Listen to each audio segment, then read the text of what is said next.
Alright. Hello everyone. Welcome to episode 2 of Hellish Brain Activity. Um, no one was prepared this week, so Yeah. this is a scuffed episode, but yeah, I'm your host, Emilio. These are your co-hosts who will introduce themselves in time, I suppose. Robert says, "Hello, I'm Orbert." Oh, he meant to say Robert. Yeah, he's muted right now because Wow. he's in at a restaurant getting ramen. No one was prepared today, apparently. I'm Mhm. going to make this call intentionally more scuffed. I Hello, I have massive executive dysfunction. Do we need to force you to like get in call when you're playing the games with us so you can actually get them done? Thankfully, I'm already on that already. All right. Okay. Well, the final You know the reason hostess. why I actually didn't end up doing anything with this game was because my computer ended up fucking up while I was trying to make notes. That's so annoying. I see. Mm. That's a pain. Yeah. And then our final hostess is Erin, Hello. who just woke up late. She didn't really do anything Yeah. else. Mm-hmm. She is the most unprepared person, or least unprepared person here. Yeah. Because at least that is my thing, of course. I got everyone else into it. Yeah.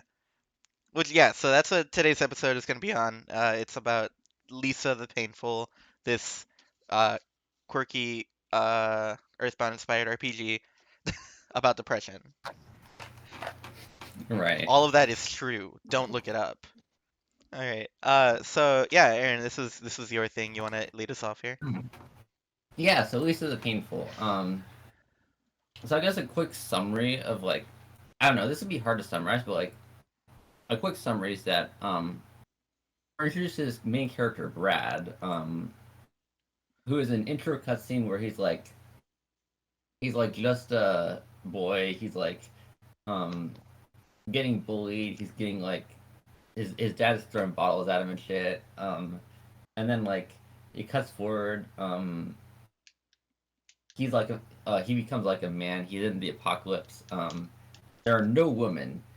He finds this That's how you know it's the young apocalypse. yeah. Yeah, exactly. He finds this baby. He brings it back to like his pals who are just chilling out. It is a girl. Um, and he like he like raises her for a bit with his pals alone Right. until at some point she disappears. And it's unclear whether she's like kidnapped or just ran away or whatever. Um, but Is it meant to be unclear? I thought she ran away. I thought that was pretty clear. I mean, it doesn't like matter a ton. But like anyway, yeah. Um, uh, Brad is like I gotta get her back. She's like the one thing I had in life. I'm addicted to drugs. So he he begins adventuring through the wild world of Lisa, and just meets a bunch of guys. Some of which, like, a bunch of them are very eccentric. Um, Yeah, that's some of them are part of like gangs. Who like try and beat him up, especially Rando's gang. Rando's like this guy with this like Red Skull logo, and he just like commands like a whole bunch of guys. So yeah, Brad's like also like recruiting some guys to his own cause. So then he just goes along and like tries to escape his past essentially. And yeah, this is the first part. yeah. All right, yeah, that was a good summary. I wanted to say, like right off the bat, that scene where the intro scene where like you're a kid and then you go into the house, I uh, Mm-hmm. I didn't even like try going into other houses, so I don't know if you could have, but I went into that You one. can't do a lot. Oh, okay. Well, yeah, I went into that one and I was like immediately unsettled because like the audio there for the fucking TV screen is Yeah, the just really TV. weird. I was like, what? I was like, I don't know if I should be here. And then a cutscene started, and I was like, oh fuck, okay. Mm-hmm. Yeah, Yeah, and the then Lucid TV audio is iconic. yeah, and then the fucking dad just like chucks a fucking bottle at him, and I'm just like, damn, okay, that's how we're starting off. Mm-hmm. And then let me see, what else did I think about that scene? Yeah, it was just it was a weird intro scene. And then after that, like when when Brad finds the baby and he's like trying to calm it down, and then he just fucking drops her. I was like, Yeah. oh, okay, good job, idiot. Oh, is anyone minding the fucking chat? Hold on. um, What? Robert says, "What did you kill all the other guys?" Then I think this was about the, did the girl leave, like run away or get kidnapped? Oh, okay. Well, I mean, It's not clear what happened to that one guy. yeah. And he So did die. the way that I read that was that um a lot of the other guys, like the guys who were trying to defend her, they got killed by Mm-hmm. whoever was attempting a kidnapping, and Mm-hmm. then uh she ran away like amidst the attempted kidnapping. Mm-hmm. Because from what I picked up on like other dialogue a bit later in the game, it's like she's not captive because people are like looking for her. Mm-hmm. Which Yeah. I guess people would be looking for her still if she was captive because everybody would want her. But like I don't know, it didn't Mm-hmm. read that she was like immediately kidnapped or something because we don't get Mm-hmm. any really indication that like someone has her and we need to find them. It's all Mm-hmm. like leaning towards, oh, we have to find her. Mm-hmm. I did not read that at all. I'm wondering why you thought that. Oh, Robert says I thought people were quote taking turns unquote with her. Oh yeah, that's the whole thing. That's gonna get resolved next episode. Mm-hmm. And then again in the intro scene, fucking I put here, where did I get it? The baby store, of course, because like one of the guys just like, where did you find this fucking baby? And I'm just like, where would you find the baby? Like what a question to ask. Yeah, she was just really just chilling out there. Yeah. And then I also put that like I don't like the way this Mohawk dude looks, and honestly, I don't remember who the fuck I'm talking about here. I don't Oh, you mean remember. the guy who runs you over with the truck? Is that is that I don't remember. Like I said, I just put down there was a Mohawk dude that I didn't like. He looked weird. Does he have the sunglasses? I don't remember. I just have here that he had a Oh. Mohawk. Yeah, Mohawk hits you in tutorial, man. Right. Tutorial Man has a Mohawk? I don't think he does. No, no, he doesn't. By the way, the Mohawk dude is the same dude who was bullying you at the start of the game in the initial cutscene. Oh, right. His guys are the same guys. Yeah. And then I put here, good guy Brad does the moral thing, which I think is just referring to like keeping the baby, because it's like, yeah, no, Hmm. there's no world where like leaving her alone is like the good choice. Maybe it's the choice Hmm. that guarantees, you don't have much trouble, but that doesn't mean it's the good choice.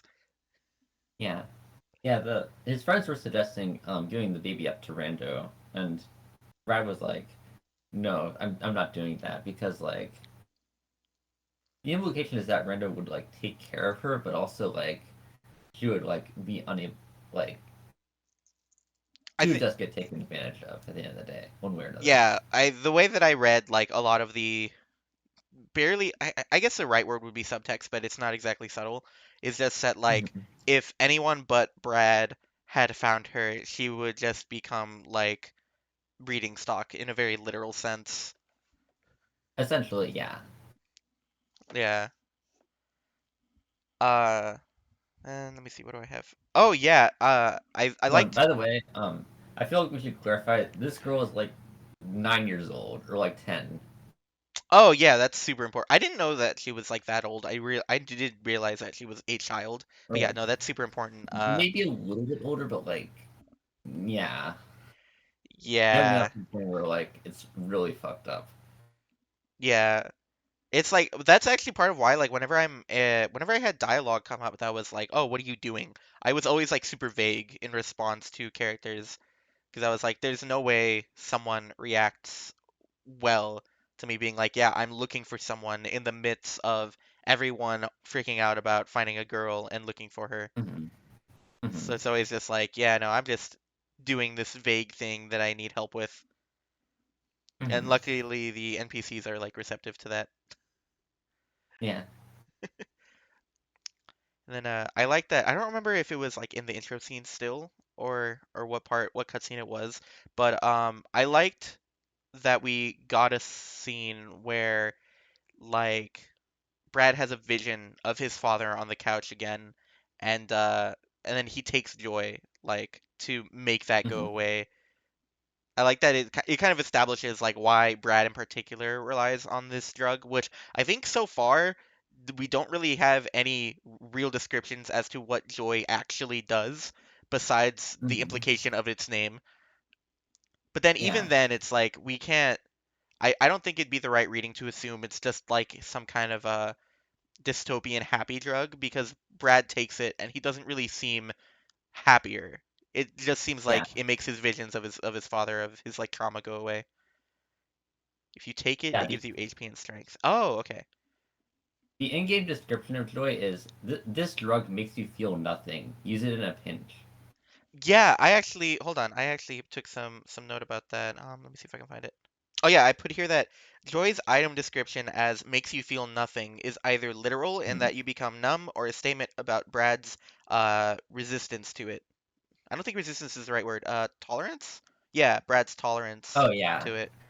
And then I put that I predict that if I were to use it, the description would change.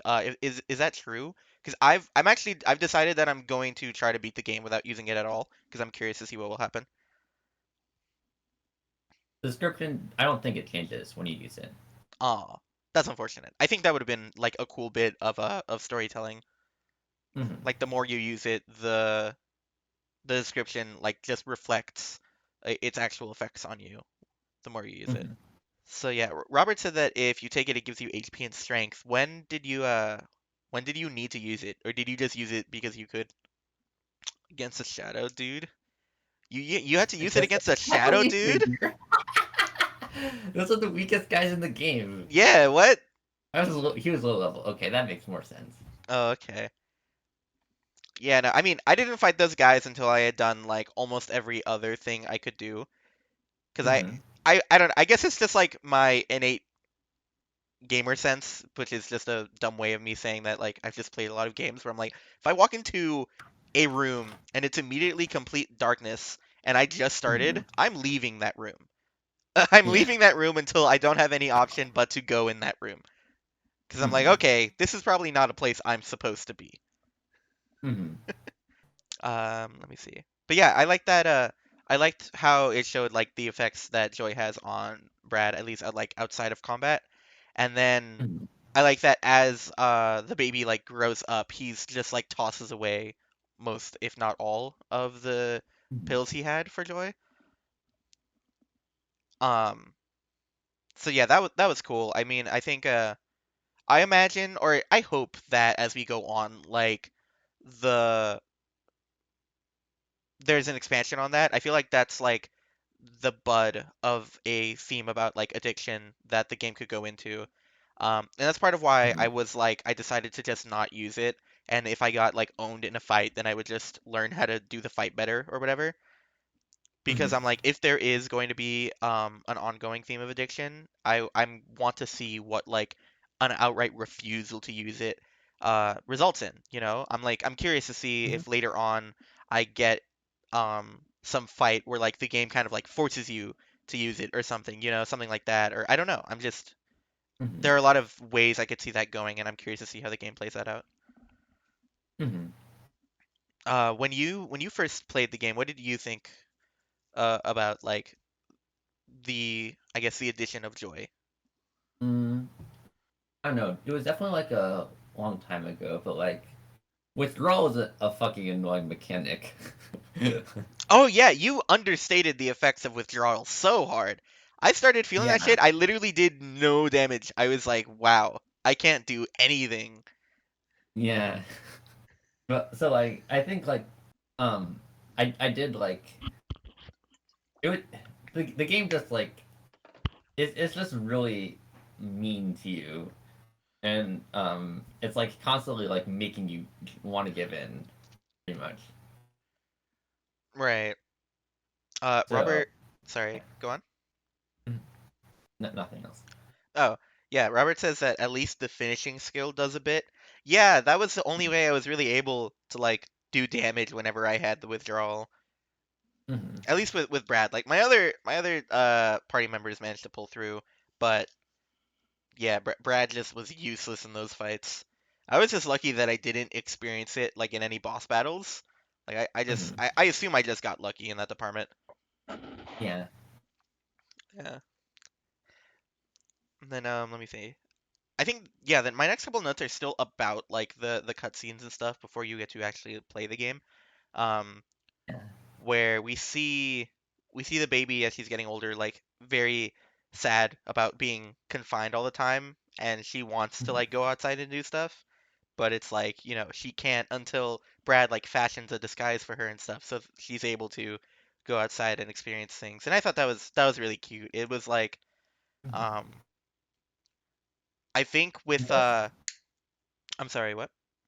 That scene starts with Brad like having this joy vision and like passing out, and then the girl tries to go outside, and he just runs outside. He's like, no, no, no, you can't do that. Let me make this, guys. So it's like kind of him trying to right his wrong, I guess. And I think that's why he throws away the joy at the start, also. Oh, okay. Yeah, I didn't pick up on that. That's not the way I had read the scene. Hmm. It's a good input. I was like, the way that I had read it was that I think with like dynamics like this, because obviously this isn't like the first piece of media to have a story where it's like someone finds a child and like wants to protect them a lot, you know. Hmm. I guess in a like the most relevant one in my mind because I watched it pretty recently is like fucking Tangled, where obviously it's not exactly the same. Fucking Mother Gothel does not like take in Rapunzel under good intentions by any means, but she does want to like keep her hidden, you know?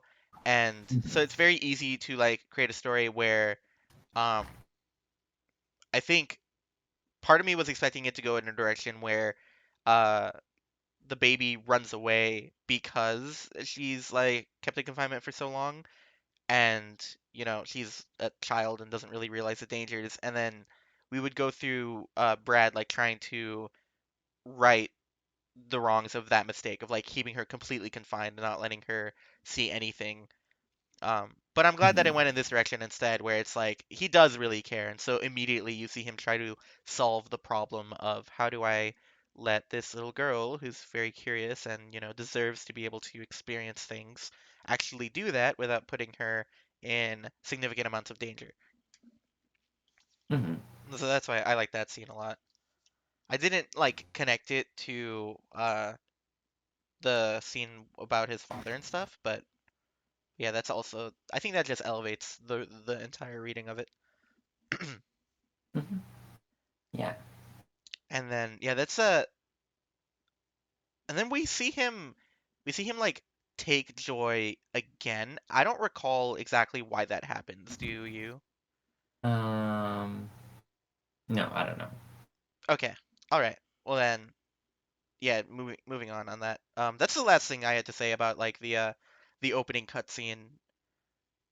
So I mean, if anyone else had if anyone else had something they wanted to add about the opening cutscene, like what they thought about it, now would be the time.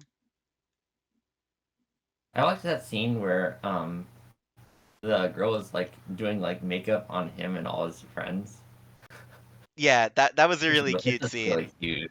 Yeah. I was like, that was another thing that showed me that like yeah, Brad really does care. It's Hmm. really cute. Like he's Like even not in this like apocalyptic world, like they're still finding ways to make things fun. yeah.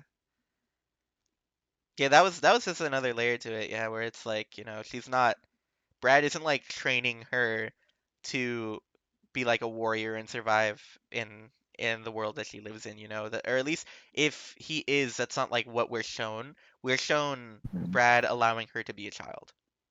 Yeah. Robert says, could it be read as Brad lost everything, and now this is the only thing to chase? Because if his friends were alive, then he'd have an option to not go after her. Hmm. Mm, I think you can maybe argue that that might be like why he initially took the baby in, but by the time we get to the point where like we're actually playing the game, I don't think that's something you can argue is true anymore. 'Cause like I don't think the friends are like dead by the time we get to them there, you know? And maybe Brad could didn't have like any of the resources to stop them from dying if they were like on the verge of it, but he kind of immediately goes like gung ho and is like, "Okay, I have to go find her." He's like, "You guys are like a lost cause or whatever." Oh, were Mhm. they all dead? No, just the one guy. Oh. Wait, do you mean just the one guy wasn't dead or the one guy? But just the one guy was dead. The guy you find outside the house. Right, right. Okay. There are like bodies, but those are like unrelated. They're just other people. Yeah. I also think that like if his friends were still alive and he had chosen not to go after her, that would have been really like out of character. Like Absolutely. granted I we think he don't cares about her more than he cares about his friends. yeah, yeah, 'cause like the fact that he took her in the first place is like I think that scene shows us that like even though he's dealing with like living in an post-apocalyptic world, he like still has what we would call like normal morals. Like they haven't been warped to like adapt to that situation or to what like some cynical people might say is optimal for that those sort of conditions, that sort of environment. Mhm. Like he took her in because he's like, no, if I don't, then she's gonna have like a terrible life. She's gonna be Mhm. abused and used and will just become like a baby making machine, and that's all she'll ever be if I don't take her in. Um, Mhm. and so like if after making that decision, after having like cared for her growing up, she was like taken or she left, but his friends were still around, so he was just like, "Oh, I guess that's fine." That'd be a really weird decision for that to make. I would if that happened, I would be calling this a bad game right now. 'Cause that would be a terrible writing decision. That's so like out of character to me. Also, the game would just end right there. Like there'd be nothing to do. Oh yeah, also there would be no game. Just imagine it's like fucking like Animal Crossing or something, and then after like 300 days, the girl just comes back, and you're like, oh, okay. Yeah, that'd be a weird game. Mm-hmm. I would have to really question why you enjoyed it so much. I'm like, I never thought Animal Crossing was your thing. So yeah, and then Fiora said that she has nothing to add at the moment. She is struggling to focus, which is okay. We understand. So yeah, I guess moving on from that point, my immediate next note is that this combat music is on some penis music shit. First fight I get into, I'm just like, yeah, no, someone just like was in FL Studio and was just doing shit. No, that one goes hard. Du- du- du- du- du- du- du- du. And then like the rest of the game's music is pretty much like that too. And I forgot what fight. Yeah. One fight there was one where it was like the only thing I remember is that it had like this whooping sound the whole time, and I was like, this is awesome. This is good combat music. What Is would that be like the do, do, do, no? It was like do. I don't No. know how to describe the sound itself. It was like an alarm kind of. Can you try humming it? I could not. I only remember the sound bite or like what the sound bite sounded like. Yeah, no, Also, when did it play? what was that? When did it play? It was, I don't know. It was, I don't remember the fight. It was some random fight I did. Which, by the way, my, my current thoughts on combat is that Mhm. I like how Brad's combat works. I like the special moves, thing that he has going on. I think that's cool. I wish there were more opportunities for combat. Mm-hmm. It seems like almost every fight that happens is like a story event kind of, you know? Hmm. Um, Yeah, this game's not super heavy on like random encounters or whatever. right, yeah, Like no. every fight is like a guy in the world. Yeah. And I think that works well for it. I don't think like random encounter areas would be super great. Um, but I wish there were like a few of them. I guess the last area that we do is kind of one because you can just like run into like Mhm. snakes and stuff and fight them, which and that's kind of cool. Uh, but yeah, no, I was having like a lot of fun with the combat, despite it being like somewhat simplistic. Mhm. Especially as I got like more Yeah, party members that did more things. Because the first party yeah, member you get does nothing. I'm like, why is this guy here? I'm hmm. like, I'll take him so I have more than just one guy, but man, he did nothing. Tutorial man. Terrible party unit. Yeah, the shadow guys also spawn indefinitely, so they like prevent you from soft walking. Oh, okay. I didn't know that. That's good to know, because I walked through that hallway like twice. One time I fought Mhm. two, and the other time I walked through without fighting any. Hmm. They're just lucky then. Yeah. Sacrifice him without a second thought. Yeah. Yeah, no, okay, so I actually wanted to get to that part because I was when that happened, I was like, okay, um I had a few different thought processes about it because one thing when I'm like given like choices in a game like this and I don't have any real idea for what's going to actually happen like or what the overall consequences of my choices are going to be, I I have two like modes of thought that I go through and then I try to like balance between them, you know? So my first one Mhm. is like in terms of game resources, what's going to be like the best move so I don't just get owned in the future? And so Mhm. when that one guy fucking what he runs us over, right? Mhm. Yeah, and the um tutorial man like gets fucking owned and he's like, "Yeah, give me all your shit or sacrifice this guy." I was like, "Okay, well, I don't really have that much shit." And I feel like having a party member is going to be more valuable long term even if it's one that like does no damage, I guess, cuz at least it means that while he's alive, I have turns to like revive myself or heal myself or something. Um Mhm. But then the other part of me was like, also, yeah, the other way that I go through it is just like, okay, if I was actually in the situation, what would I actually do? You know? Mhm. Because as much as I would like to think myself someone who's like usually super pragmatic and would be like, okay, well, this guy isn't doing anything for me. It's, I need these resources or whatever. I'm also like, he's still a person, like that's still a whole ass Mhm. person that I'm condemning to death. Um, and so I chose to save him because I was like, okay, I don't have that much stuff. I don't lose out much on saving him.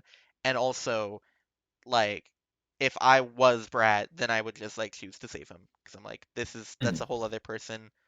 Did you lose your joy then? Yeah, because I didn't. I'd already decided I wasn't gonna use joy. So all I ended up really losing was joy, some empty bottles, and I think some weird jerky. Because those are the Mhm. only items I had picked up by that point. I don't know if you could have gotten more, but that's all I had. And I was like, yeah, I don't mind losing that stuff. Yeah. You have like a decent item selection, like if you go looking. Like some of the caves have walls that you can walk through. What? Like the cave right before the truck, there's like this like hidden room that you can see, and you access it by walking through one of the walls, and it's like non-solid. Wow, okay.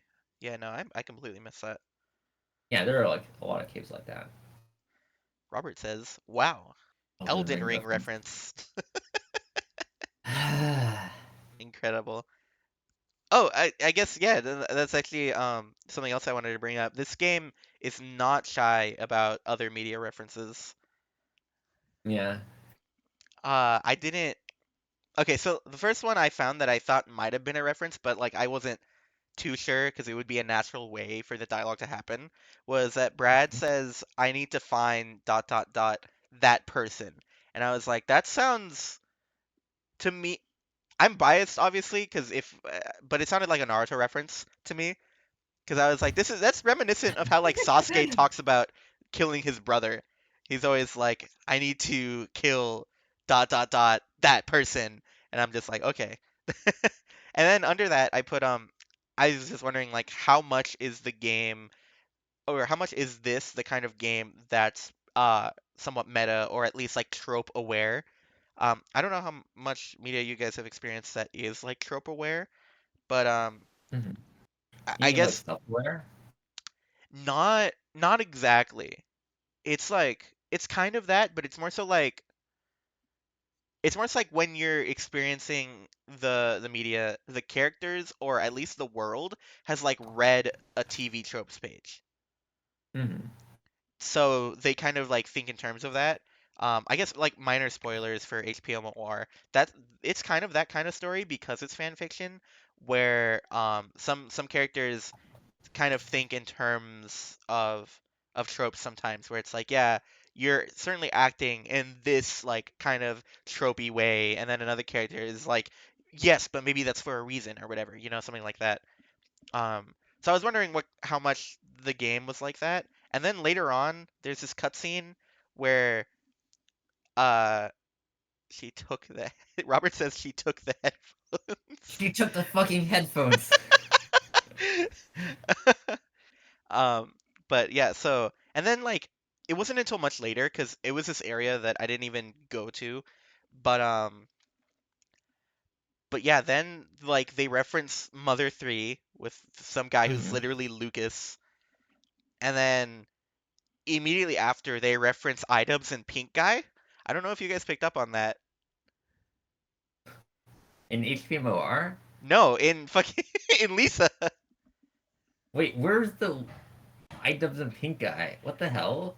So when you talk to the guy who's watching his, I think it's his brother, right? His brother die, Mhm. and the brother is Lucas. He immediately starts talking about how there were some people looking for the girl, and there was a guy in like this skin tight pink suit, and then a guy who I think he describes as like a penile looking guy in green. So to me, I was like, wow, they just dropped a pink guy in Idubbbz reference. That's fucking crazy that they did that. Those are your friends that they're talking about. They're referencing your friends from the start of the game. Are you serious? No way. Yes, No way. yeah. Pull up an image right now. I don't remember what they look like. There's no way that's what it's referencing. They had just referenced another thing. I totally was just like, wow, that's a pink guy and Idubbbz reference. Okay. Richard Weeks. Yeah, that guy is wearing pink. Robert And says that's Filthy Frank. and here's the other one. Oh, oh, okay, yeah, no, they are wearing pink and green. Okay, so that's my bad. I'm a headcanoning that that's still a reference, but yeah, you're right. They are referring to these characters. Filthy Frank and iDubbbz. Straight back to 2018 HBA. That's why it threw me off so hard. I was like, this reference came out of nowhere. This is old.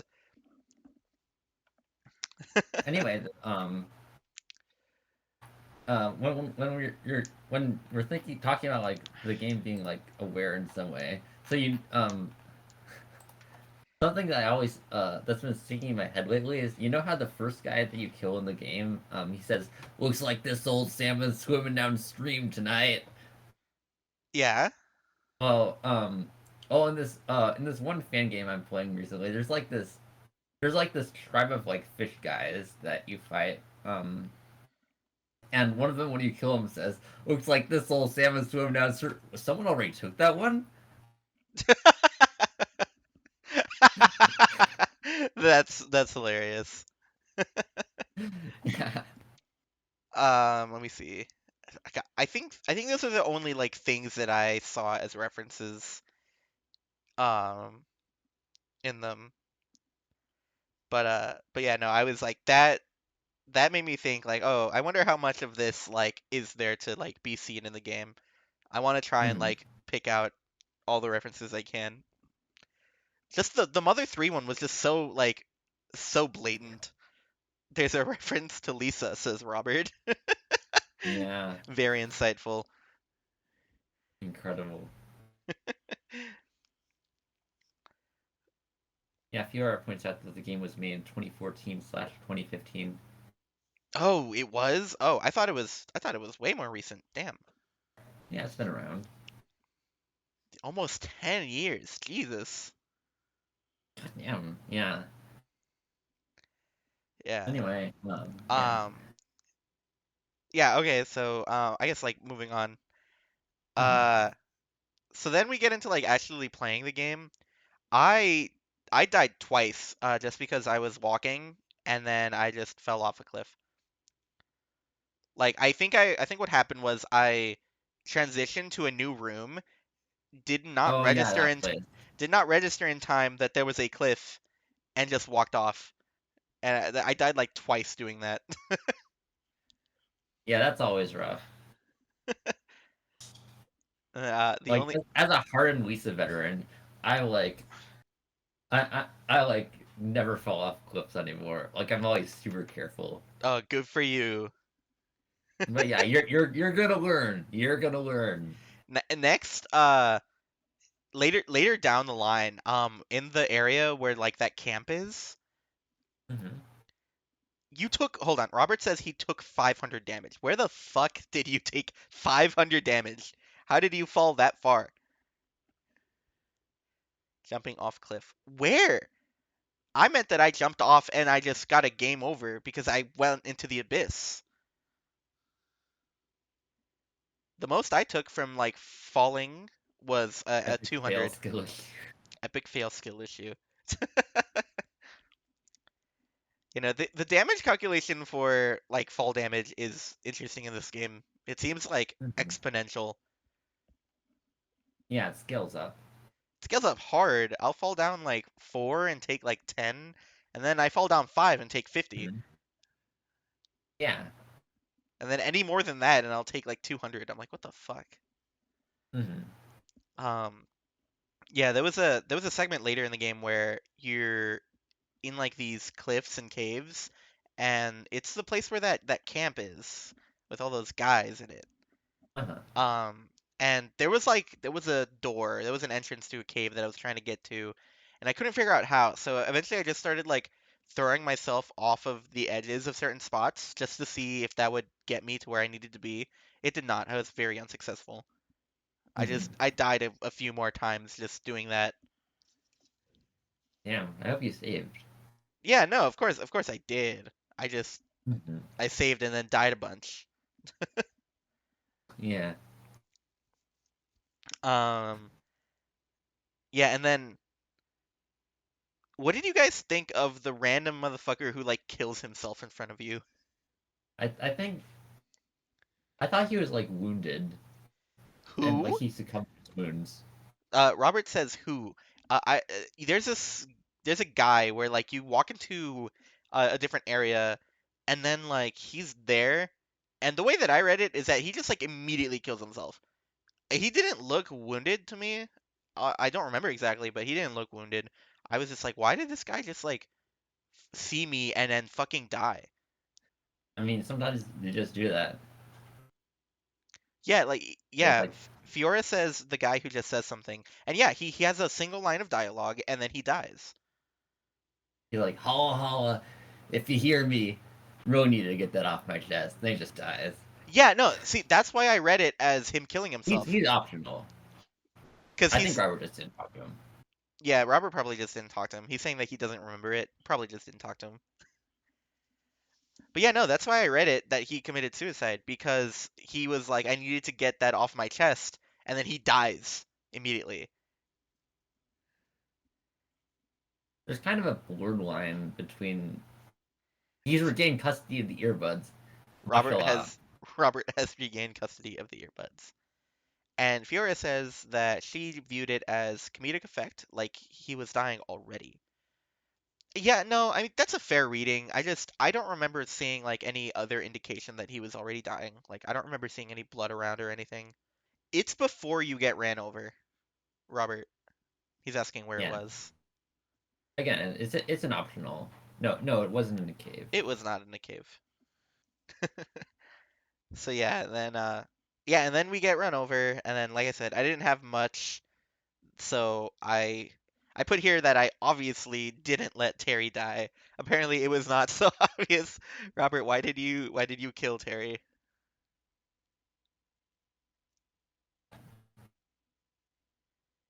Tutorial The man. tutorial guy. Yeah.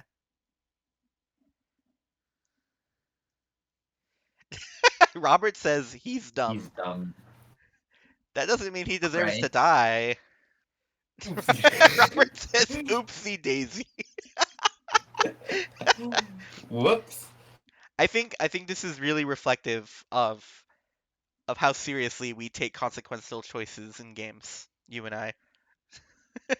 Harper is playing Lisa correctly. You would do well to take notes. Shut up. Shut up. But yeah, and then I just said that the game came with like super consequential choices immediately. Cause yeah, that's like the first like 5 minutes of gameplay, I think. Maybe 10, maybe 15, but it's very early. He starts doing damage if you'd let him live. Unviable. Unviable. Okay. He's passive. Tutorial Man has saved my life. In the boss fight with what Oak Steve in that gang, he saved me. He came in clutch. I would not have won that if I didn't have Tutorial Man. Literally prankster Registeel. Yeah, I guess that's a fair comparison. Fiora is saying that Tutorial Man is like Prankster Registeel, which for anyone who doesn't know, that sounds kind of good in Balance Hack Mons, but the problem is that it's a wall with very exploitable weaknesses and also zero ability to do anything to anything because it does no damage. Yeah. Okay, so the difference is though is that Tutorial Man doesn't have super exploitable weaknesses. It's not weak to V create. There isn't a V create. How did he save you against Oak Receive? I just got to use I used the skills a lot to keep my SP and HP up. Oh yeah. V create is not what Registeel is weak to. Yes, it is. Weaker to spike. Base. Sp okay, whatever. I don't. It's been years. I don't care. I don't care enough about BH anymore to argue this. Robert says I think Terry would be weak to V create. Well, it's a good thing there is no V create in Lisa, isn't there? Well, you haven't played through the whole game yet. Shut up. Shut up.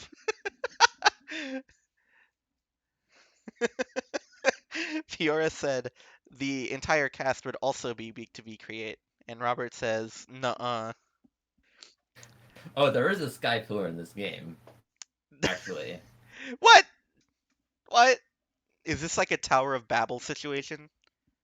That makes sense in an apocalyptic world. Yeah, it's actually a really cool area. You can like recruit a lot of people there. Wow, Like that's crazy. when you get there, like it'll be like Okay, it's like actually, a pretty big deal. that's another question. Who did everyone end up recruiting? What are your teams looking like at the moment? Um, Robert says recruit Rayquaza Mega Ban Tough Claws V create. I would if I could. well, I was rocking with Brad, Terry, Nern, and Olan, which I think are like Which one's from Olan everyone again? else's choices. The boat guy. Bow guy. Yeah, that's my team exactly. Oh, you got Rage Ironhead, Robert. Oh, you got the rage, dude. Yeah. There's no way Fiora just said TC Ray sucks. I'm so upset. Why not use Aerolite? Because Aerolite is fucking bad. Baseball her! Baseball Baseball her! her. You know what? Maybe for this episode I should just like show the chat. Anyway, anyway, where were we? Oh yeah, what are your guys' teams? Let's see. Me and Aaron are running the same thing. We have Brad, Terry, Gunman, Bowman. Yeah, that's it for me.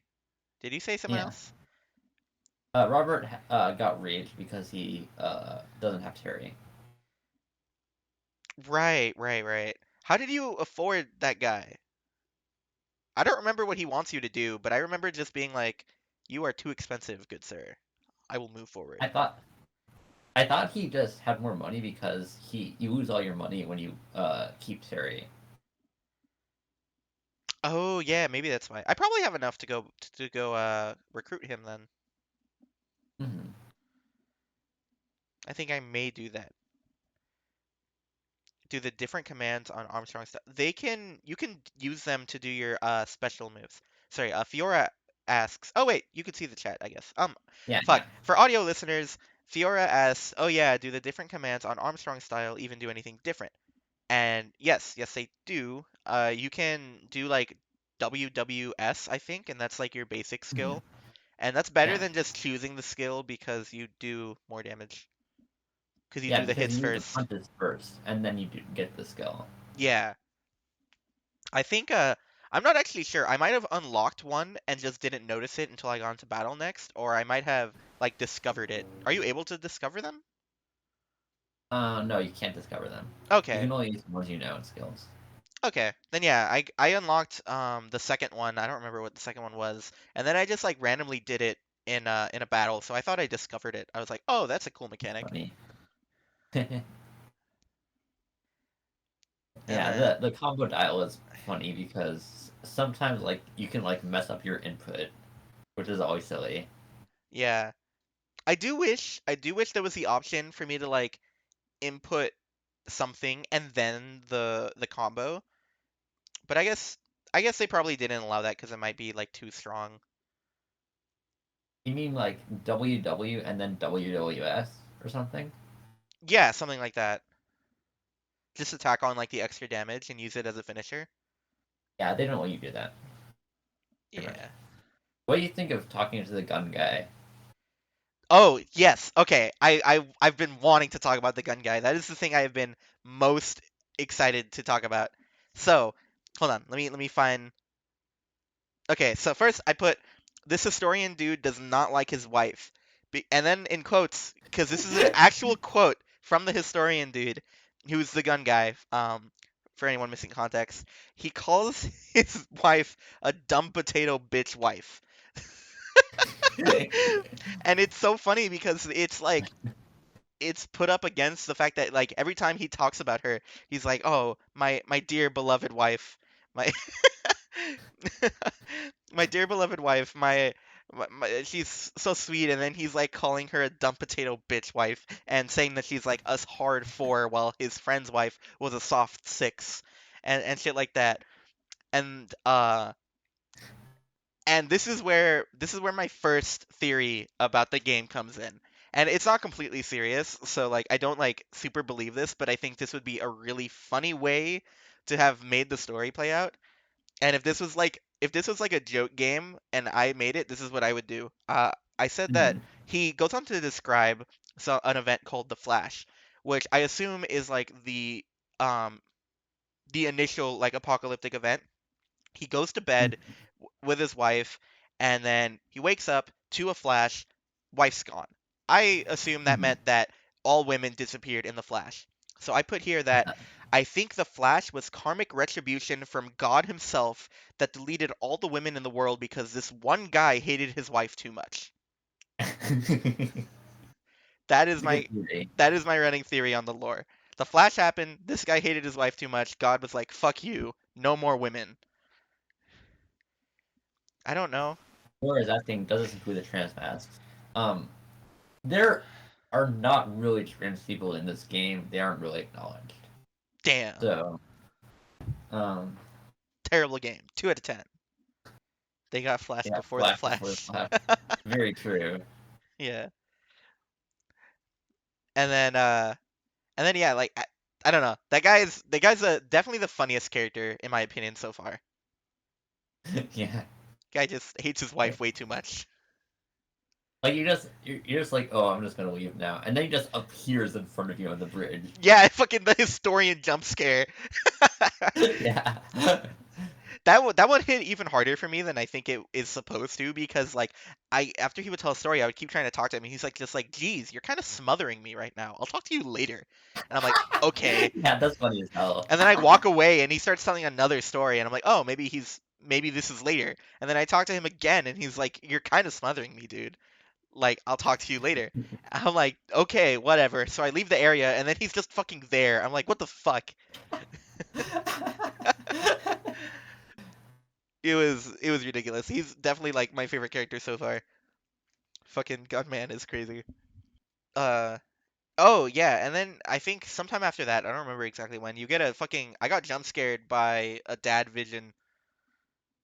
I Oh like yeah. walked out of a room and he was just like fucking there. I'm like, Jesus. He disappeared immediately. Hmm. It was weird. And I fell on a guy, which is a thing I didn't know you could do. In like the main hub, I guess, that you have in part one. Hmm. Um, Robert says, "Do you think Brad was chosen because it rhymes with dad?" I don't know. Maybe, It's just kind of just his name. but it does rhyme with dad. There. I'm glad his name isn't Chad. Yeah. Chad Armstrong. But yeah, so in the main hub, um, there's like a bunch of people sitting around, and in particular, there's these guys that are up on a cliff, and they're like on a table. Hmm. They're like talking or whatever. And I exited a room, and then I fell on one of them, and now he just like Hmm. hates me. I tried talking to him afterwards. I fell on him, and he was like, "Dude, that hurt." And I was like, "Okay, I didn't think I could fall on you. I thought I would just fall like next to you." And then I talked to him, and he's just like, "Walk away, jerk." And I'm like, "Is that? Did I miss something? Did I miss out on some dialogue because I fell on that guy, or does he not say anything relevant?" Nothing relevant. Okay, good. Because I was worried that like I missed out on some relevant info or like an item or something because I fucking fell on him. And then It was just a funny thing you did. yeah, yeah, it was weird. Um, but let me see. I remember going through the different doors. Because in the hub area, again for anyone without context, Mhm. there's this central like wall with like four doors that you can go through, and it says "Let's Mhm. find her" on it. And I Like think in parts. yeah, and I think the intended order is go through the first one, then the second, then the third, then the fourth, or something like that. That's actually not That is relevant. not the intended order. Yeah, I don't think I'm remembering which door does what right. But the four areas are like you go through the cave into this other hilly area that's still like in the desert. Um, Hmm. and then the other one has red sky and grass. The other one is a complete dark cave. And then I forget what the last door goes to. What does the last door go to? The camp. The camp. Yeah, so that goes through the camp, which is like this cliffy area that's like all blue and stuff, and there's a camp of kids in there. Um, and so I think the intended order you're supposed to do is go through the desert hilly area, then the camp, then the grassy area, then the shadow, or then the dark cave. Is that right? Hmm. Yeah. So that's what I ended up doing because I walked through each of them. I saw the very dark room and immediately left because I had just started, and there's no way I'm dealing with whatever is in a really dark room at level one Hmm. or whatever. That's just like how I approach RPGs. If I assume that's like kind of universal in the language of games where it's like, yeah, if you enter an area like that, you're probably not supposed to be there yet. And then Uh-huh. I went to the red sky with grass area, and I was like, this is also kind of a red flag, but let me see. And then there's a sign that says strong guys only, so I immediately left. Because again, I had just Hmm. started. So I went to the red hilly area, and I don't remember what happens there. I don't remember what happens Um, there. I think eventually you get to this like this gang that's like really obsessed with joy. They're a gang built around joy oh and yeah, taking the joy. warehouse. Those guys were fucking creepy. I do not like their masks. I do not like their vibe. Well, hold on, let me get a picture of the masks for the chat. Right, right. Sorry, audio listeners. Their masks are just not fun to look at. And I'm gonna assume that I'm probably locked out from whatever storyline is involved with them due to my vow to not take joy. because the main leader of that gang, he's like, embrace the joy or whatever, and then he kicks you out of the warehouse and you can't get back in. Mhm. So I'm gonna assume that I'm like locked out of whatever storyline is there. My next note immediately after that is that health management in this game feels kind of rough. Uh, I was just like, it feels like every healing item I got to start with just had uh just healed like Oh way yeah, you have to more pick than up I the really map. needed it to. Yeah, that's the mask. I Mhm. was like, fuck these guys. Fuck that. Yeah. If anything, that solidified my choice to not use joy. I was like, nope, that I'm Mhm. not dealing with it. But yeah, it felt like every healing item I found just healed way more than I would need it to, which made it feel Mhm. like I was like being inefficient with my healing. Oh yeah. Yeah. And Luckily then that like when you get into the mid game, like of course you get higher max HP. So. right. Mhm. Um, let me see. Oh, I skipped a bunch of my notes. Yeah, I got fucked up immediately when the first time I tried to rest in like a tent. Oh yeah. What happened? No, I mean there was just a guy like I found it was the guy who was like making soup and he's like, "You want to rest in my tent?" Mhm. And I was like, "Yeah, sure." So I go, I do that. I come out immediately. He's like knocked the fuck out. Some other NPC rushes me and I have to battle. Or no, I didn't even get like the chance to fight him. It said that he hurt me. I forget exactly why, but like I have like scars on my eyes and my face now from that. I was that scripted or was that It me didn't getting happen to me. unlucky? I think it's random. That's random. That's crazy. I got Yeah. I got really unlucky then. Mhm. Which is ironic because every other time I try to rest at a tent, I actually came out like fine. Nothing else happened to me. Oh, that's not Mhm. true. In the grassy area right before that boss fight, I tried resting Mhm. there and some guy like farted in my face and then left and nothing happened. I was like, that's an interesting mechanic that they've added to the game here. Yeah. And then I was way too trusting of an NPC. I did this NPC who tells you to take like 2 steps to the left, and I just did, and then he rushes me to fucking engage in battle. I was like, oh, right, I'm an idiot. Why did I do that? There was no reason for me to listen to this guy. Uh, and then yeah, I remember being frustrated with like the movement, which I'm glad that this chunk ends when we get the bicycle, because that means that we're not Mhm. slow as fuck the whole time. That's probably the Yeah, most yeah, like this was fast as hell. That's probably the most tedious part of like the gameplay, at least to me. Mhm. Where like there were definitely parts where I was like confused, so I did a lot of backtracking, and the fact that Oh I yeah. was just the fact that I was just walking everywhere definitely made that like more tedious. Because I was trying to ask as few questions as possible, Uh-huh. because I was just like I want to be able to just get through it and not have you have to like spoil anything inadvertently or whatever. Mhm. So yeah, I did a lot of walking around and I was like, when do I get the running shoes? But I got a bike instead. So Yeah. Do you do the dojo trial? yes, that one took a while. That was annoying. Yeah. I lost count after like 15. I fell a lot of times off of that cliff. Mhm. Again, for anyone missing context, there's this guy who he can teach you like skills and stuff, but he forces you to like prove your worth first, and then he like you have to fall off this cliff.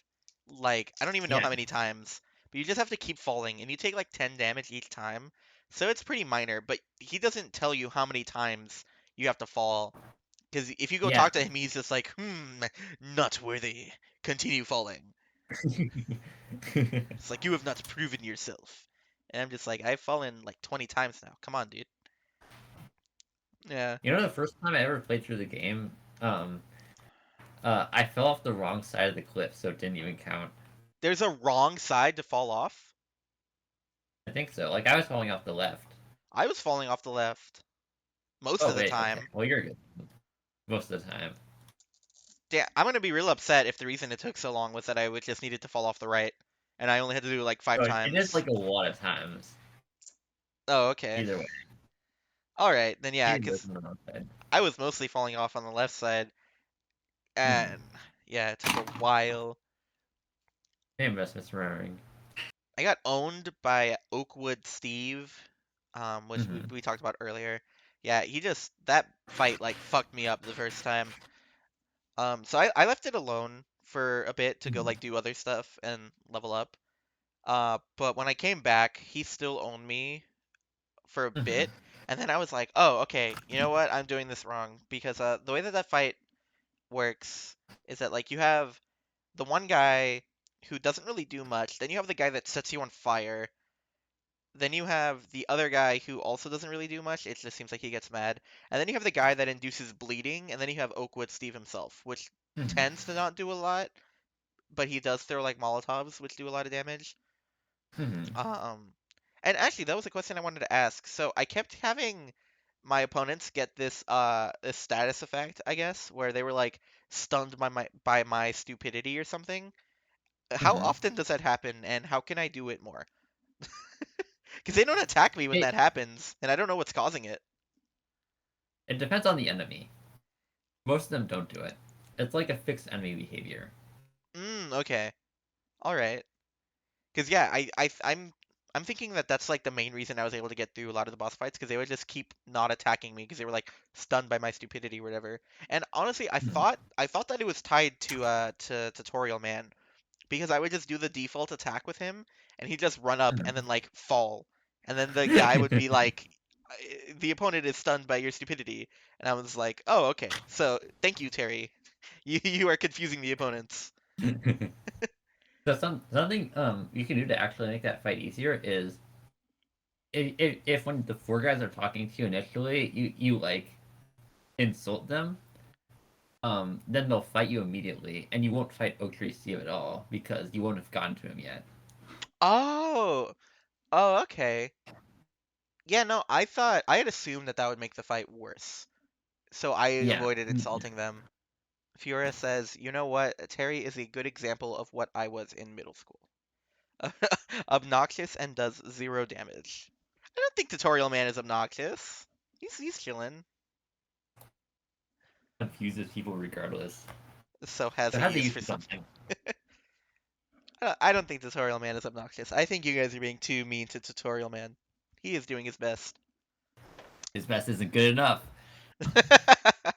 But yeah, so like when I realized that I was doing the fight wrong, I just had to kind of intentionally lose, which I guess I could have just like clicked X because I did save before retrying.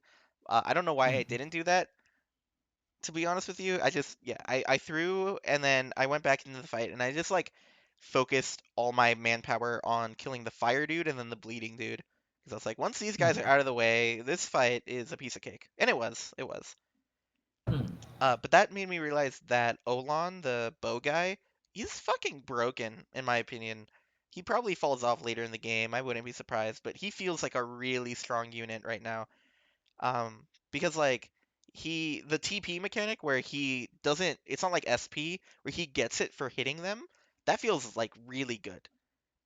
Mhm. Because I don't think any other character like passively regenerates SP. Like you have to heal that manually. And so I get to fire off my skills and like the bomb arrow does like 200 on average and then Mhm. the big shot does like 170, 150-ish. So like that guy is just shitting out damage a lot of the time. Yeah. Definitely Yeah, he's was very strong. yeah, he definitely helped me a lot in the Oakwood Steve fight. I don't even remember Wolfwood Steve. I don't even remember if that's like his actual name. Oak Tree Steve. Oak Tree Steve. My bad. Yeah. But yeah, I think I want to say Rage Ironhead is also TP. I could be wrong. Oh, we will have to wait for Robert to return to find out. Yeah, that was awesome. I liked that fight. That was fun, even though I got owned the first time. Hmm. And then let me see. What happened after that? Did you go fight the guys in the caves? Do you mean the camp? Yeah. Yeah, yeah. I went and did it. You have to, don't you? You don't have to. You just do it if you want the fire bombs. Oh, well, I wanted the fire bombs. I definitely wanted the fire bombs. Yeah. I'm not sure I could have beaten the big monster guy without the fire bombs. Hmm. Yeah, the big monster guy is like the basically like the final boss of this chapter of Lisa that we did.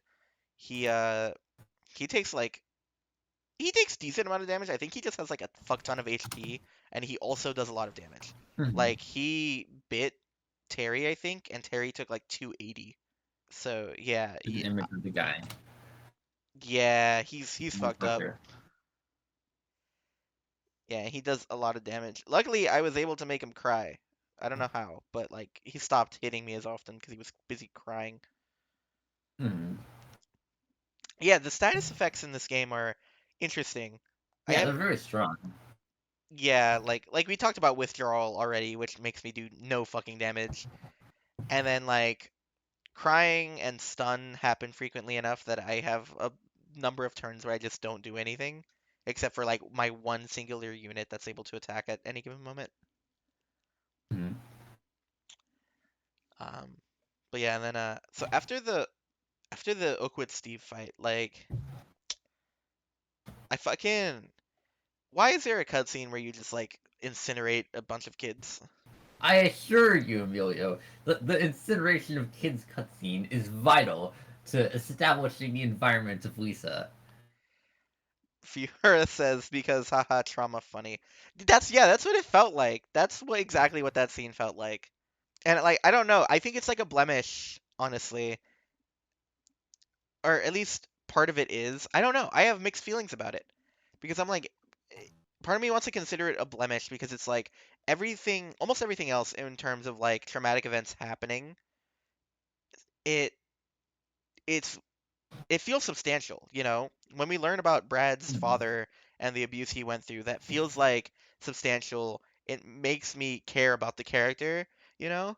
But then there's some other, but Mhm. then this moment comes out of nowhere and it's just like, yeah, he just literally burnt like 4 kids to a crisp, uh, for no reason. Yeah. Fiora is saying that she thinks it seems like a very Brad thing to do. It's reckless but had good intent. I can see that. I can see that. I guess you Mhm. could say like taking in the baby was that as well. Yeah. And like the idea of like, oh, we gotta hide her away. Oh, nothing bad will happen. Yeah. I don't know.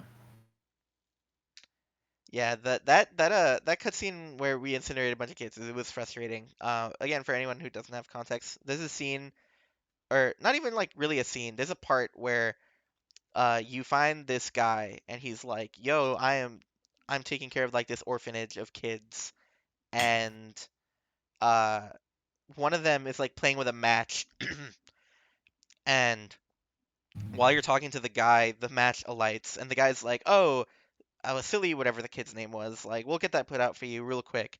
And then he's like, "Can you?" He turns to Brad and he's like, "Can you fetch me that pail of water or that bucket of water so we can put that out?" And there's one like literally right next to him, so you go grab it. And then the way that this played out for me is that I went, picked it up, and then I didn't realize that you were forced to go back to Mhm. where the kids were immediately and throw it on them because I was still pressing buttons at that time. So I thought I was walking back with the bucket and then just stopped and threw it at them when I meant to talk to the guy. I didn't realize that was Mhm. like a forced cutscene. So then when I went back and tried to do it again, that was like, oh fuck, I can't avoid this. Because like you throw that and it turns out it's a bucket of gasoline. So now all of these kids are on Yeah. fire and burning to death. And then Mhm. the original guy, he's like you fucking idiot. I meant that bucket. And then the game like pans to a bucket that's like 3 cliffs above you. And so you have to like go climb up a bunch of ropes to go get that bucket. And apparently this is unavoidable because as soon as you pick up the bucket, the sound of them burning stops. There was nothing I Yeah. could do. Like I got there literally as fast as possible, and it was just like you touch that bucket, the burning stops. And Mhm. then And when they I burned tried, her. yeah, they burn to a crisp. They are ash. And I tried doing that again, and I tried just walking past the kids to go get the other bucket, and but the guy fucking yells at you when you try to walk past the kids, he's like, "What the fuck are you Yeah. doing? Get me the bucket." And it's like, "Okay, motherfucker, we both know where the bucket of water is. Why are you doing this?" It was such a weird addition. I was like, "Why? This is unavoidable. I can't do anything." Yeah, it's unavoidable. And it seems like there's nothing else in that area to do. So I don't know. There's nothing else. Like this, it's just a pointless event. Robert says shock humor, and I'm like, yeah, that's how I'm inclined to feel about it, because nothing else happens in that area. You can't avoid it. It's just, yep, you killed these four kids. Well, you and that Mhm. other guy. I think the orphanage runner or whatever is responsible as well. He's yelling at you to when you try to go get the real water.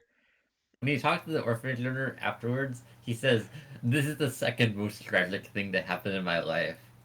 Yeah, yeah. I was like, what the fuck are you talking about? You just watched four children burn to ash.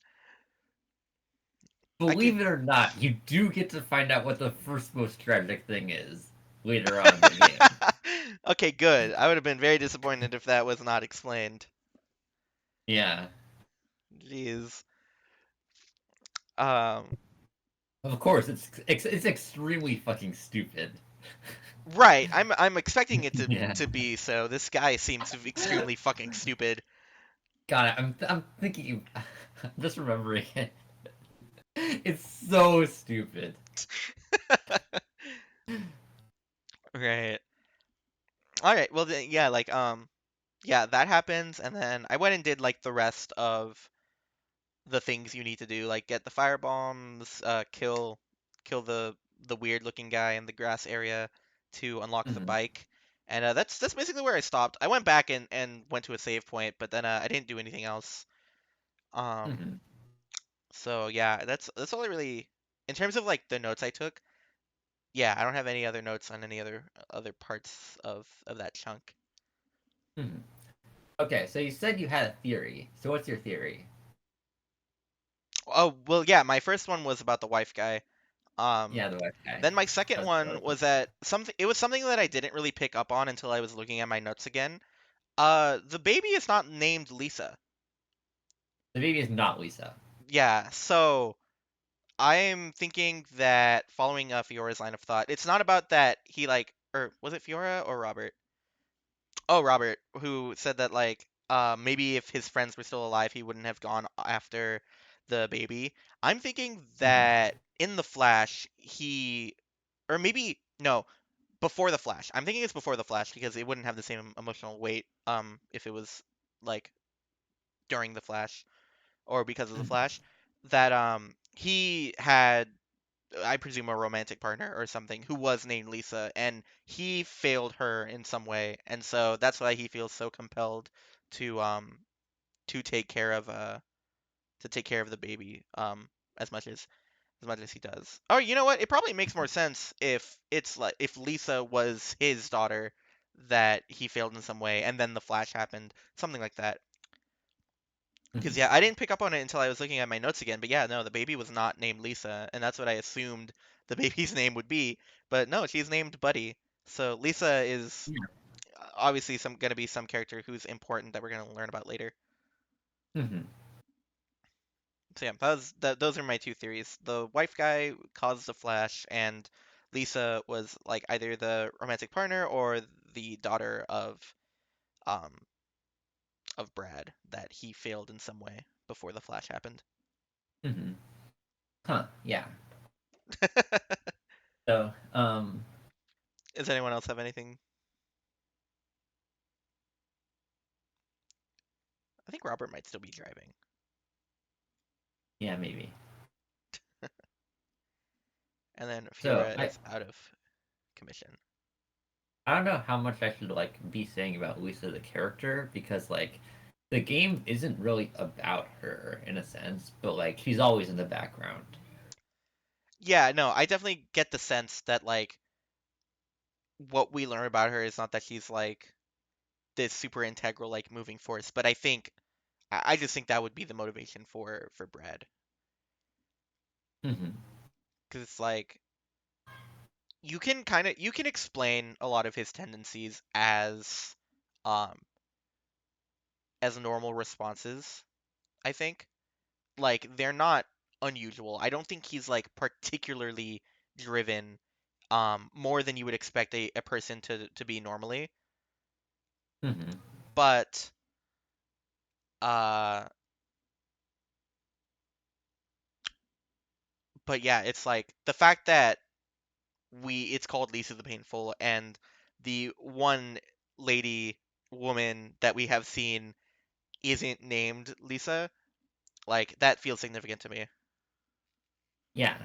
Well, I'll refrain from explaining more about Lisa right now because like she does like exist later on, Yeah, no, I and think that's a yeah, good go. choice. Mm.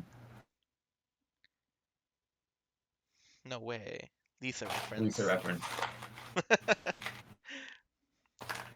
But yeah, so if no one has anything else that like they particularly wanted to add, or if there are no things that you wanted to talk about, Aaron, I just wanted to take a small moment to sort of relate this, or try to relate this in some way to Garden of Words. Go ahead. Uh, and I don't have any initial ideas as to like any connections because to me a good part of like the intrigue of doing this with you guys is trying to pick out anything that might reflect like the similarities between us and why we work well together in the media we Hmm. enjoy. Yeah. And and I think at this point, I don't really know if I see anything like that, at least between Garden of Words and Lisa. Um, maybe just that we that you and Robert enjoy melancholic themes. Yeah, they're Uh, both very melancholic. yeah. But like that feels like so surface level that it doesn't feel worth discussing. Does that make sense? All the characters are idiots. The protagonist is male. The protagonist Yes. is male. A lot of idiot ball moments. A lot of idiot ball. Well, did you see what would you call an idiot ball moment in Lisa so far? I don't feel like I've seen like. Oh, okay. You know We what? were just Actually, talking about Brad yeah. incinerating four children. Okay, that wasn't his fault. That was the other guy's fault. Like, why was there Yes, a but bucket of there was gasoline? idiocy involved. Why was there a bucket of gasoline? Why did the guy stop me from going to get the water? I think it's the orphanage runner's idiot ball moment, not Brad's.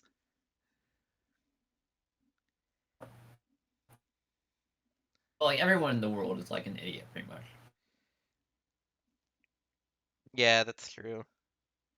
No, no one is very smart. Yeah, I'm glad Mm. we're getting used to the term idiot ball. Big fan. Also, there's alcohol. Yeah, there is alcohol. Good pickup. I don't know, but yeah, I'm expecting, or not expecting. I'm hoping to see like more things to connect to as we go on Mhm. with both of them. Just at the moment, it's like that's something I'm looking for, and I don't see much of it yet because we just started with both. Mhm. But yeah, I mean, I don't think I I have. would say the main difference I've noticed between Lisa and Garden of Words so far is Garden of Words posits that there's like an escape from like this like ridiculousness of life and social interaction and conversation and all that. Um like there are these like pockets of I mean I guess Lisa has that too with like Red and his friends taking care of Buddy. But Hmm. in the world of Lisa at large, like there's just no escape. Like everything's just like this. I mean maybe that's owing to the post-apocalyptic setting, but Right, um definitely it feels more hopeless than Garden of Words, which like right. it feels like in Garden of Words the characters can actually get better and not worse. Yeah, yeah. I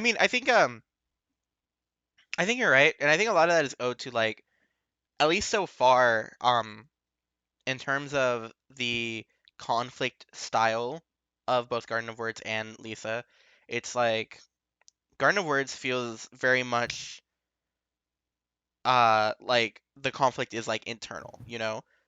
Hmm. Like these are these are people that like fuck, I already forgot their names. Tako and Yukino? Tako and Yukino You know. are both people whose problems only exist because of themselves. you know. And that's not to say that if their environment Well, was I different, they mean, would have different problems. Like, obviously, their environment has influence on their problems, but I mean that, like, there are people who also exist in their situations who don't have those problems. And that's a symptom all of right. how they interact with their environment, how they see it, you know?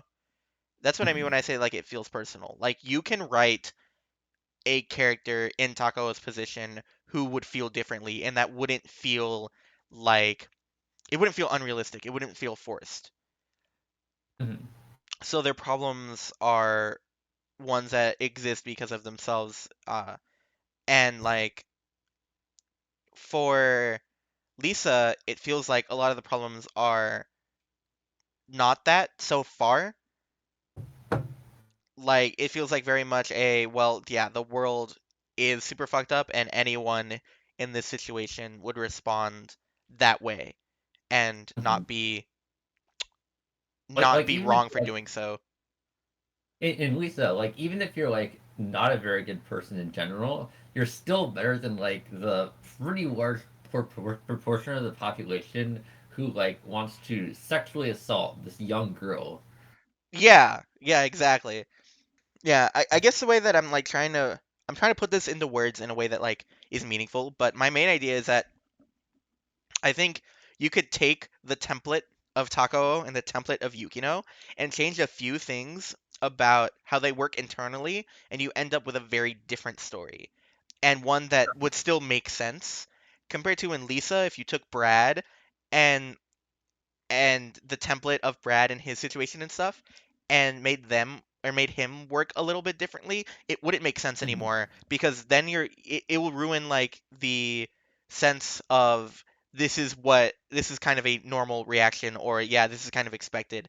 Like if you made Brad into someone who is more happy-go-lucky or like more cynical, I guess, it's like the story stops making sense. It stops working at that point. It stops being one that you can really be invested in because it stops being believable.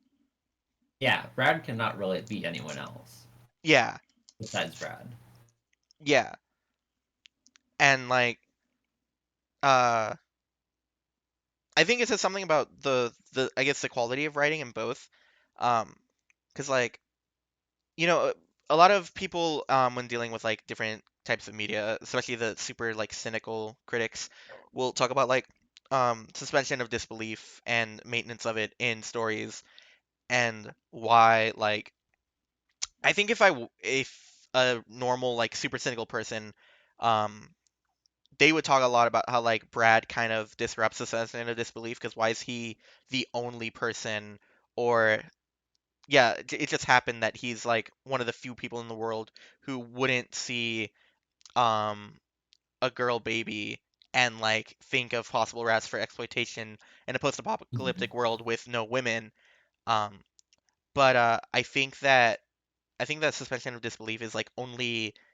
useful as a term in terms of like the author's ability to make you willing to suspend disbelief, Mhm. where it's like if you have a good enough world or good enough characters, then if something doesn't seem like super realistic, then you're willing to like ignore it for the sake of the story. Like you're giving credit to the Yeah. author and that like, yeah, this is not completely consistent, but it's gonna make a good story. It's gonna work out in the end. And Mhm. like that ties into what I was saying before because it's like if you made Takao like a little bit older, or you made Mhm. him, if you replace Takao with any of us, I think you get a story that makes sense still, Mhm. because the way that we would react in like his circumstances would still be normal human ways to react in that situation. Like Mhm. Tako's way of dealing with his circumstances is not the only way a person could deal with it. Compared to I Yeah. think if you place any of us in like Brad's position or in Terry's position or something, then you get a story that like it Mhm. stops working immediately because you're like, okay, well, why do we care or something? I don't know. Yeah. I mean, Lisa like read very pessimistically. You can argue that even it you can argue that it's even saying that like Brad's choice of choosing to not be exploitative and actually like try and take care of her is already like unrealistic and like suboptimal, as you were saying. Um, and like because he's like this character now, he's like doomed or whatever. Yeah, I think that is a coherent argument. Um, and I guess my response, at least in the context of this like specific discussion, would be that yeah, that still ties into like the quote unquote author here, the writer, just being Uh-huh. good enough to make us actually believe that, you know? Because we don't get a story where he decides not to be exploitative and then has this kid cooped up her whole life, doesn't tell her anything, doesn't allow her to be a child, you know? Mm-hmm. But we do see that. We immediately see him like she wants to go out and see the world and he makes that happen for her. She wants to, you know, play dress up and stuff with them and he lets that happen for her. Um and that makes it a lot easier to like not really think about how, you know, the pragmatic decision probably would have been to not take in the kid or let it be someone Mm-hmm. else's problem Mm-hmm. because you know if someone finds out then you're probably dead, you know. Mm-hmm. Yeah. And I think it plays into it even more that we don't really see Brad like make preparations for that possibility. Like we don't see scenes of him like trying to train himself so that, you know, no one could pose a threat to him and the baby, you know. Mm-hmm. He just takes the baby in because that was what was the right thing to do and that's what he felt like doing. Mm-hmm. And that's why I think like if uh if you had put me in the place of Brad, then you get a story that doesn't really work as well because I probably would take the baby in and then I would immediately be like, okay, how do I make it so no one can hurt us anymore? Yeah. And like that's a different type of story, I think, but not one that works to the same goals that Lisa tries to. Mm-hmm. Yeah, that's fair. What do you think about Charmy, the monster guy? What? What do you think's going on with him? Who? The boss. This one up here or the other monster Yeah. guy? What do you mean the other monster guy? There's another monster guy. He's optional, but he's like guarding an item. Oh, that guy. Oh, yeah. What do you think of him? Uh, I don't know. I feel like I've been given like literally zero clues as to what their deal could be. Mm-hmm. Obviously something fucking happened to them. Um, Mm-hmm. and I would be inclined to say that it's related to the Flash, but all we actually know about the Flash so far is that it's probably related to all the women disappearing, Mm-hmm. and it's like there's absolutely nothing I can think of that would link all women disappear. Also, some people end up looking like this. Mm-hmm. So to me it seems like the Flash happened, some other weird shit happened, and then you get these guys, and I have no clue as Mm-hmm. to what the other weird shit might have been. Robert says Flash is Chad in parentheses takes women. We will fight him. So yeah, I have no idea. I have no idea about the monster guys. Yeah, the first time I played through this game, I thought the optional monster guy was just like a regular dude who just like didn't have legs. So Incredible. then when I fought Charmy, I was like I just had no idea how to wrap my head around it. I was like, this game was already depressing. Why is it like this now? Why are there monster people? Yeah. Yeah, like what's their deal? Yeah. I don't know. Like they exist for like something to make you. Robert says it's a Mimikyu. Yeah, my only assumption is that like and it's purely based on other media is that usually you see something like this and you're like, "Oh, okay. Nuclear fallout, like some mutation shit happened, you know." Mhm. But I mean, then I come back to the Flash, and as it's described, it's like that seems like a supernatural event. Hmm. And maybe I get proven wrong like later in the story. Maybe it is explained scientifically or whatever. But it seems like a supernatural event, and so I can't wrap my head around why there would be a supernatural event and then also a radiation related event that would lead to these monster Hmm. guys being created. If I go off my theory that the Flash was retribution from God for against the wife guy, maybe these are other people who also hated their wives too much, and the historian just got lucky.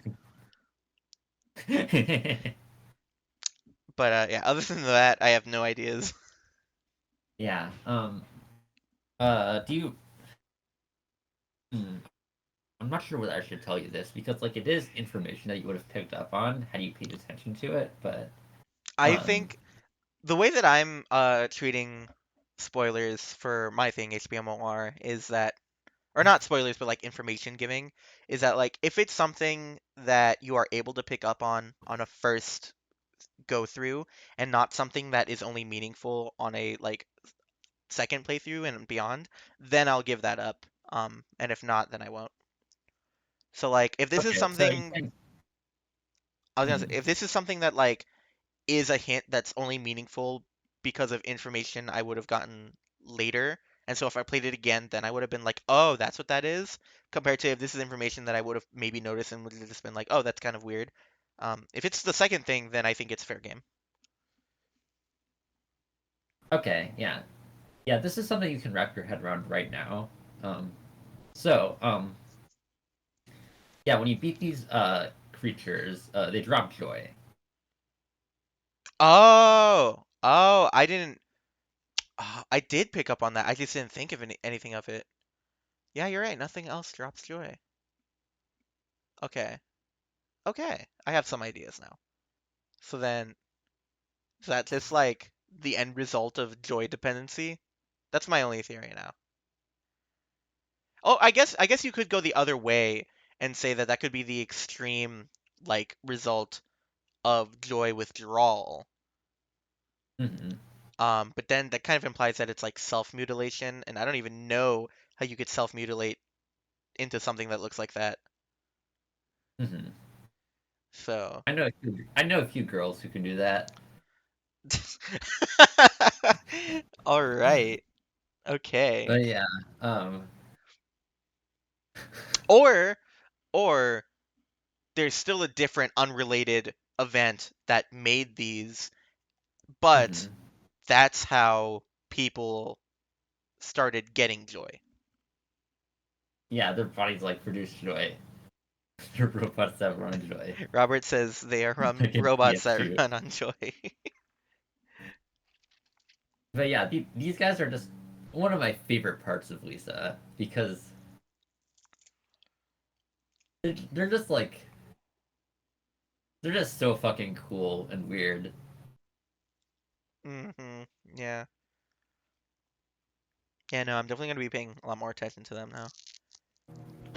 Because you're right. If I had like thought more about that, then I would have had ideas then. Because like yeah, I did notice that that was the only way I was getting it. Because nothing, everything else drops like weird jerky Mhm.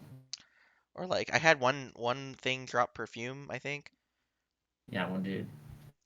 And yeah, but yeah, no, the monster guys are the only things that drop joy. It's interesting. Mhm.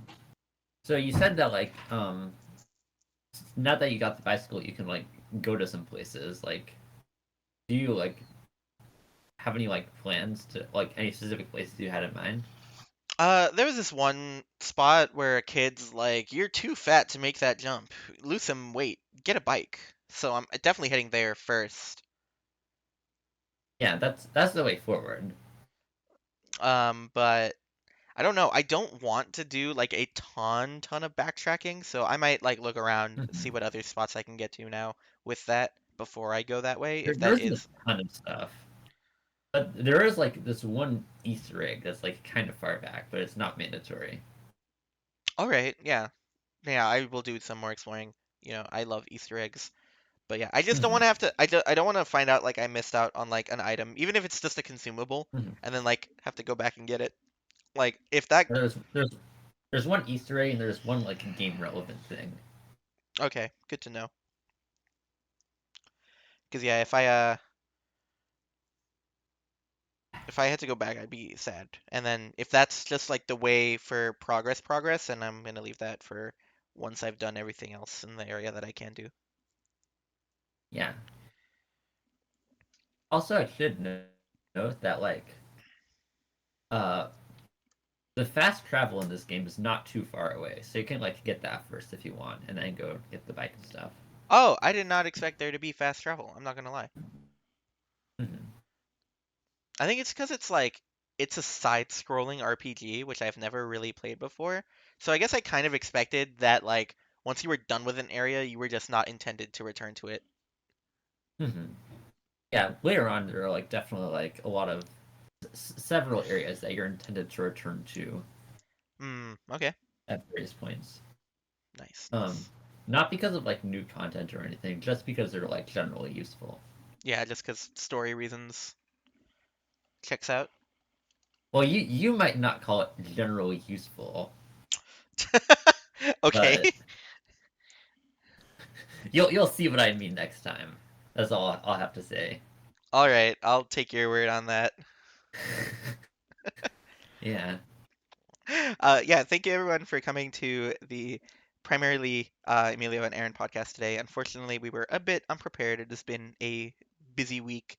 Next time we will be Mhm. doing, well, technically it's only one episode because I will be cutting them, but we will be recording two episodes at once. We will be doing Crosscode by Radical Fish Games. Mhm. It's a action RPG. I've already played through the segment we're supposed to do. It's very pretty. I really like the pixel art. I think I'm just very attached to pixel art as an art style in general. The music is very nice. It's a very cute game. Um, although Mhm. I say that and it makes it sound like it's intending to be like a very cutesy game. It's really not. It's just I like the aesthetic. I like the vibe a lot. And then we will be also be recording the first six chapters of HPMOR, Harry Potter and the Methods of Rationality. um, will say to you guys that I will implore you to let me know how long it takes you to read that segment so we Mhm. can adjust whether segments need to be longer or not in the future. Um, and again, remember that if you think Harry is a little bit of a dick, you are supposed to. If you don't like his vibe because he's a kid, then that is somewhat intended in the beginning. What if I want to kill him? Then you have issues and you should see a therapist. Look with a hammer. Then you have issues and you should see a therapist. Like like what if I want to like hit him in the ribs Then you have with a issues and hammer? you should see a therapist. There's nothing you could add onto this that means you shouldn't see a therapist. And then bring him back to life after. You should still see a therapist. So I can like kill him again. Right, right, right, I managed to stop you from saying, and then you should see a therapist by forcing you to say something worse. right. Okay. Well, yeah, so I can't. How did Robert say Harry Dick and not get the therapist response? I envy him. it's expected for him, I'm convinced it's not mental illness. I think that's just the way he is. You know what? Fair enough. But yeah, thank you for joining us. This was Lisa part 1. Part 2 Hmm. should be happening in about 2 weeks. I don't know the segment yet. I'll let you guys know. Yeah, yeah. I get Windows working again. Oh yeah, your Windows installment is broken. Deserved. Hmm. Deserved for being a Linux nerd. Broke ass motherfucker.